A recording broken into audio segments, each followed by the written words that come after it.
അത്യാവശ്യം ന്യൂ ആയിട്ടുള്ള ഒരുപാട് മ്യൂസിക് ഡയറക്ടേഴ്സിന്റെ കൂടെ ഇപ്പം പാടിയിട്ടുണ്ട്. ഒരുപാട് പേർക്ക് വേണ്ടിയിരുന്നു പാടാൻ എനിക്ക് പറ്റിയിട്ടില്ല.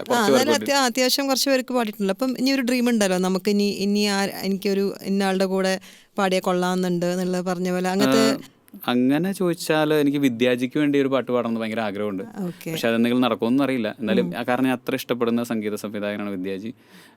പിന്നെ എന്താ പറയുക, ഇപ്പോഴത്തെ ഒരു കാലഘട്ടത്തിൽ നമ്മൾ കേൾക്കുന്ന പാട്ടുകൾ ഇപ്പോൾ എന്ന് പറഞ്ഞാൽ ഒരു ഹിപ്പ് ഹോപ്പ് അല്ലെങ്കിൽ ഒരു റാപ്പ് ആ ഒരു ട്രെൻഡിലാണ് നമ്മുടെ മ്യൂസിക് ജോണർ കംപ്ലീറ്റ്ലി ഇപ്പം ആ ഒരു ട്രെൻഡിൽ കൂടെയാണ് പോയിക്കൊണ്ടിരിക്കുന്നത്. പക്ഷെ സ്റ്റിൽ സമാധാനം ആഗ്രഹിക്കുമ്പോൾ ആളുകൾ ഇപ്പോഴും ജോൺസൺ മാഷിനെയും സാറിനൊക്കെ തന്നെയാണ് ആശ്രയിക്കുന്നത്. അപ്പോൾ എന്ന് പറഞ്ഞ പോലെയാണ് ഇപ്പം എനിക്ക് സ്വന്തമായിട്ട് ബാൻഡ് ഉണ്ട്. അപ്പോൾ എൻ്റെ ബാൻഡിലെ സോങ്സ് ഞാൻ എപ്പോഴും ചൂസ് ചെയ്യുന്ന ഈ ഇത്തരത്തിൽ ആളുകൾ വീണ്ടും കേൾക്കാൻ ഇഷ്ടപ്പെടുന്നത്. ഇപ്പം നമ്മൾ കുറേ കാലത്തിന് മുമ്പ് കേട്ടിട്ട് ചില പാട്ടുകൾ കേൾക്കുമ്പോൾ നമുക്ക് ഒരു കാലഘട്ടം തന്നെ, ഇപ്പൊ ഞാൻ വള്ളിനിക്കറൊക്കെ ഇട്ട് കിടക്കുന്ന ഒരു സമയത്ത് കേട്ട പാട്ടുകൾ, മണിമുറ്റത്താ മണിപ്പന്തൽ, ഈ പാട്ടൊക്കെ ഇപ്പോഴും കേൾക്കുമ്പോഴും ഞാൻ ആ മുറ്റത്തോട് ഓടി കിടക്കുന്നതൊക്കെ എന്റെ ഓർമ്മ വരും. കാരണം അന്ന് വീട്ടിൽ ടൈപ്പ് റെക്കോർഡറിൽ ഇങ്ങനെ വെച്ച് ഈ പാട്ട് കേൾക്കുന്നത്. അപ്പൊ അങ്ങനെ നമ്മുടെ കാലഘട്ടം നമ്മുടെ മനസ്സിലേക്ക് കൊണ്ടുവരുന്ന പാട്ടുകൾ ഒരുപാടുണ്ട്.